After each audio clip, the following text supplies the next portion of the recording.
The year is 2025. The headline reads, Israel launches preemptive strike on Iranian missile site. And within hours, Google crashes under the weight of global fear. World War III isn't just in newspapers or newsrooms, it's now the top search term worldwide. People are panicking, stock markets are trembling, DEFCON levels are rising. And then, TikTok opens. A girl twirls in camouflage. WW3 outfit check, she captions. Another laughs. Do I still have to go to my 9 a.m. class if the world's ending? Missiles are in the air, and Gen Z is making memes. Welcome to the digital war zone. This is not fiction. This is now. You're watching AI Storytelling YT, where digital culture meets storytelling, and the bizarre becomes understandable. Part 1. The strike that started the viral war. June 13th, 2025. Israel confirms a preemptive airstrike on an Iranian missile base. International reactions? Immediate. Global oil prices jump. Iran threatens retaliation. NATO issues emergency statements. Panic spreads faster than fire. But another reaction happens faster. Google Trends reports World War III pluts 300% in 4 hours. US draft age. What is DEFCON? How to survive a nuclear bomb. But trending right next to them, WW3 memes. TikTok, WW3 edits. Can I get drafted if I have anxiety? And just like that, a war crisis became content. Part 2. Gen Z's meme mobilization. In the trenches of TikTok and Twitter, Gen Z wasn't crying. They were posting. The battlefield? Not the Middle East, but meme pages, sound edits, real challenges. Let's look at what went viral. WW3 fit check. Gen Z war strategies, throwing glitter bombs or emotionally manipulating the enemy. When the siren goes off, but you still gotta finish your skincare routine. Even fake Call of Duty-style gaming edits with real headlines became trends. One creator posted, "If I get drafted, I'm dropping in with a Shine Haul."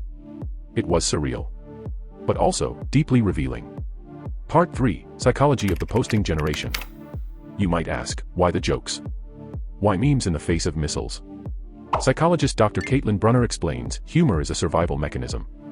And for Gen Z, born into chaos, it's their first line of defense. This generation grew up on climate doom, pandemic trauma, school lockdown drills, economic collapse, AI job fears. For them, anxiety isn't a spike, it's a constant hum.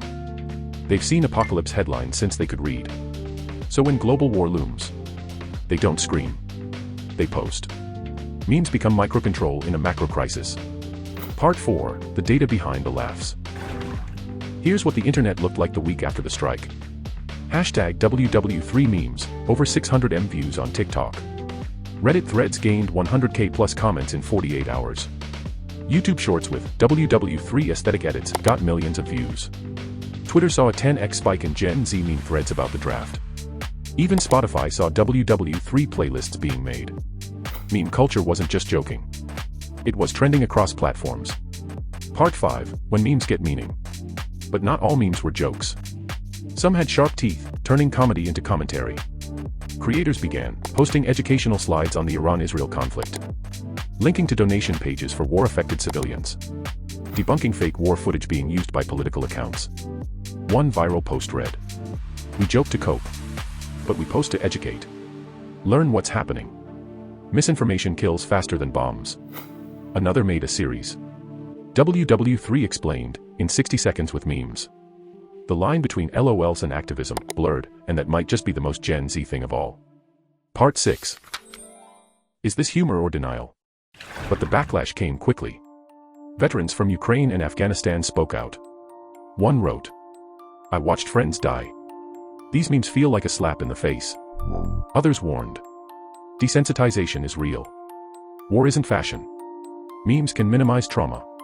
Even YouTube and TikTok started removing certain WW3 videos for violating violent event policies. So the question emerged, is this generation coping or avoiding? Part 7. Laughing through history. But here's the truth.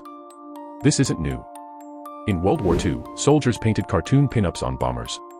In the Cold War, kids made duck and cover jokes. In September 11th's aftermath, rescue workers told dark jokes in the rubble. Humor isn't a Gen Z glitch. It's a human response. In the darkest moments of history, we've always found a way to laugh. But Gen Z, they do it louder, faster, online, and in public. Their memes are their defense, their shield, their scream in disguise. Part 8, the future of war in the meme age. But here's where it gets scarier. We are now entering a time where memes can be weapons.